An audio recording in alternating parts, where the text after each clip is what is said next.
మహేష్ బాబు ప్రస్తుతం త్రివిక్రమ్ శ్రీనివాస్ దర్శకత్వంలో గుంటూరు కారం సినిమా చేస్తున్న సంగతి తెలిసిందే. శ్రీలీల, మీనాక్షి చౌదరి హీరోయిన్స్ గా చేస్తున్నారు. ఈ సినిమాలో మెయిన్ హీరోయిన్ గా చేస్తున్న పూజా హెగ్డే తప్పుకోగా ఆమె స్థానంలో శ్రీలీల చేస్తోంది. సెకండ్ హీరోయిన్ గా మీనాక్షి చౌదరి చేస్తోంది. సంక్రాంతి కానుకగా జనవరి 12న గ్రాండ్ గా ఈ చిత్రం విడుదల కాబోతోంది. ఇక ఈ సినిమా విడుదలకు రెడీ అవుతుండడంతో గుంటూరు కారం మూవీ నిర్మాత ఫ్యాన్స్ తో తాజాగా ట్విట్టర్ స్పేస్ లో మాట్లాడాడు.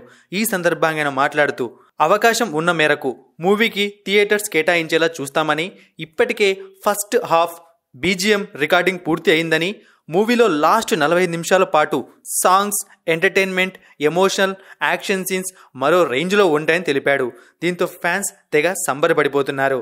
ఇక ఈ సినిమా ప్రీ రిలీజ్ ఈవెంట్ విషయానికి వస్తే జనవరి 6న హైదరాబాద్ నిర్వహించబోతున్నారు. అదే రోజు ట్రైలర్ని రిలీజ్ చేసే అవకాశం ఉంది.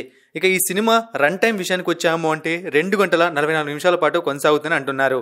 ఇదిలా ఉంటే ఈ సినిమా ఓటీటీ విషయంలో ఒక అప్డేట్ వచ్చింది. ఈ సినిమా నెట్ఫ్లిక్స్ సంస్థతో భారీ డీల్ను సెట్ చేసుకుందని తెలుస్తోంది. ఇక ఈ మూవీ ఓటీటీలో అందుబాటులోకి విడుదలైన 60 రోజులకు వస్తుందని అంటున్నారు. ఇక మహేష్ లేటెస్ట్ మూవీ గుంటూరు కారం విషయానికి వచ్చాము అంటే ప్రమోషన్స్ లో భాగంగా ఈ సినిమా నుంచి first lyrical dum masala song విడుదల చేశారు.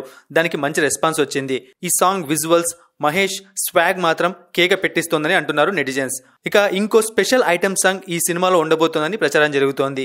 ఆ పాటలో డింపుల్ హయాతి నటించబోతోంది.